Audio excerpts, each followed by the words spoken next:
Welcome to another edition of Berg is the Word, and welcome to Death Valley, where opponents' dreams go to die. LSU knocks off Florida 42-28, and if you got them at 13.5, cover the spread as well. Huge win for LSU. I'm going to break this game down for you really quickly.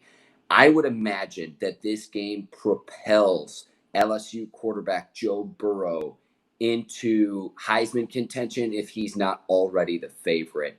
LSU's offense is extremely potent, and the one thing that you knew Florida would be able to do going into this game is that you knew the Gators were pretty stout defensively. And again, LSU absolutely taking it to Florida. The game plan by the Gators was very deliberate. Florida controlled the clock in this one. Florida had time of possession for 38 minutes, trying to do everything that the Gators could do to try to keep LSU's offense off the field, and it still wasn't successful. LSU's defense holding Florida out of the end zone and winning by 2 scores, 42-28. But again, the Gators had the ball for more than 38 minutes in this game. Total yards, LSU's offense had 511. Florida had 457 yards. I wish the breakdown had the total amount of plays for both teams and the team stats. I don't have that information. If any of you know that off the top of your head, please let me know. But you could tell that Florida was trying to play defense by keeping its offense out on the field for as long as possible. And this game kept going back and forth and back and forth. And I'll say this. Had Florida won this game, I think Kyle Trask would have instantly become a legend for the Gators. A big takeaway that I have with this game shows the discrepancy between how much stronger the SEC West is compared to the SEC East. In the SEC West, you've got Bama, LSU, and Auburn as the top dogs. And I understand there's a huge fall off between those top 3 schools in the SEC West. After Georgia's loss today to South Carolina, who in the SEC East could legitimately contend against either of those 3 teams? And you want to know what, too?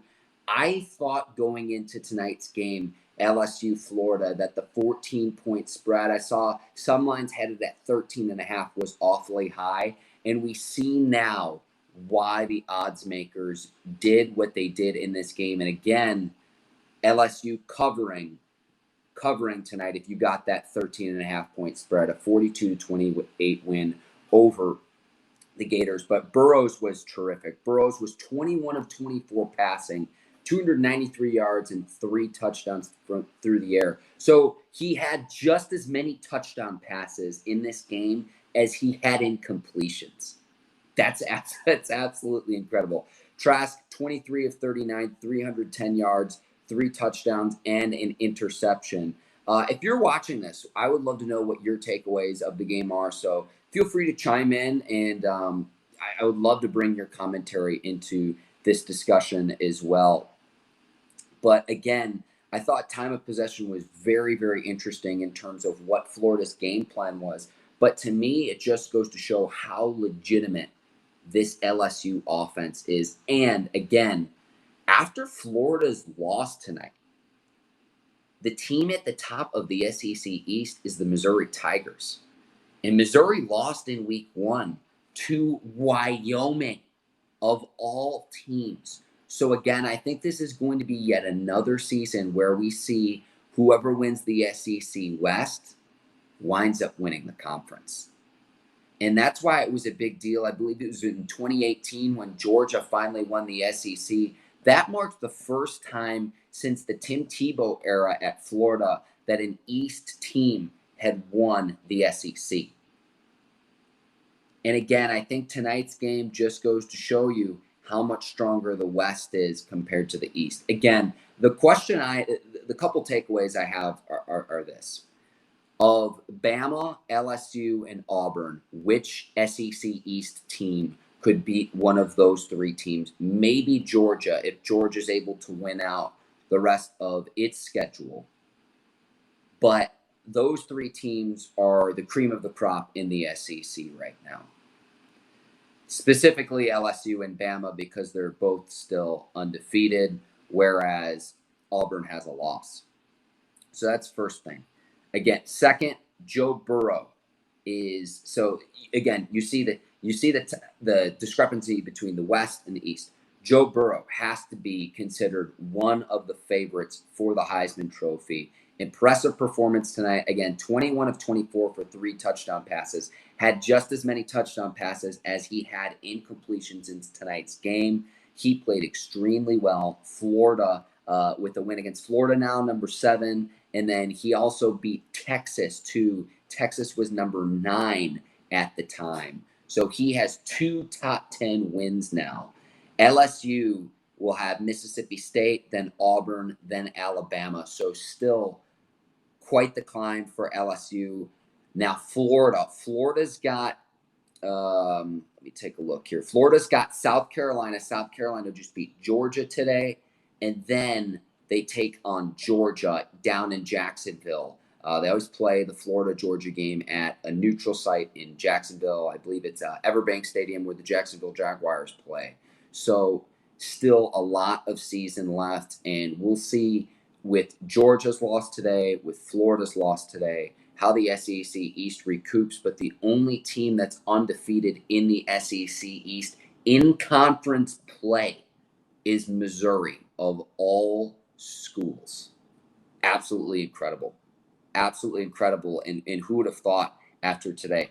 Every single other SEC East team has a conference loss. Missouri does not. So right now, in Missouri, it's worth pointing this out. Missouri takes on Vanderbilt next weekend and then Kentucky. Back-to-back road games, but you'd imagine Mizzou would be favored in both of those games. So again, Mizzou atop the SEC East right now, despite an embarrassing Week 1 loss to Wyoming. And those are really my big takeaways from tonight. The discrepancy between the East and the West. LSU covers in that as well.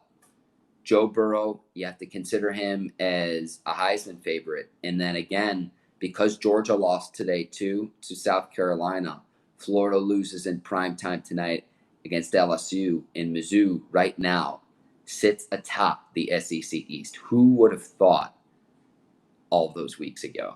Again, my name is Mark Bergin. If you enjoyed this discussion, feel free to share it with your friends on your timeline. If you have any questions for me, please feel free to reach out to me. I'll say this. One thing that Florida's going to need to clear up is some of their goal line, some of the goal line execution for the Gators. I mean, at the end, not being able to convert, and LSU's defense standing, but they brought in Emory Jones for some sort of like gadget play. And I know they tried the gadget play at the end with P. Ryan. He tried to throw it out of like a wildcat formation. They put Trask in motion, but Florida's got to figure out a way how to convert on the goal line. They had a touchdown pass where the LSU defender either tipped or bobbled it, and it was really lucky for Florida to score. It was earlier in the game. I believe it was in the first half. But you'd like to see Florida's goal line execution get cleaned up a little bit between now and when they take on some of their other competition moving forward this season. Again, I would love to know kind of what you saw. Again, I thought the game plan for Florida was pretty drawn out considering time of possession. I thought that was really, really important. It was clear what the Gators were trying to do to take it out of Joe Burrow's hands, considering how good LSU's offense is now. But when have we ever said this with an LSU team that actually has a strong offense now? Think about how crazy that is.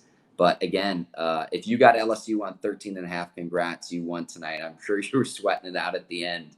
But LSU's defense holding strong at the very end, and they get a home win in Death Valley.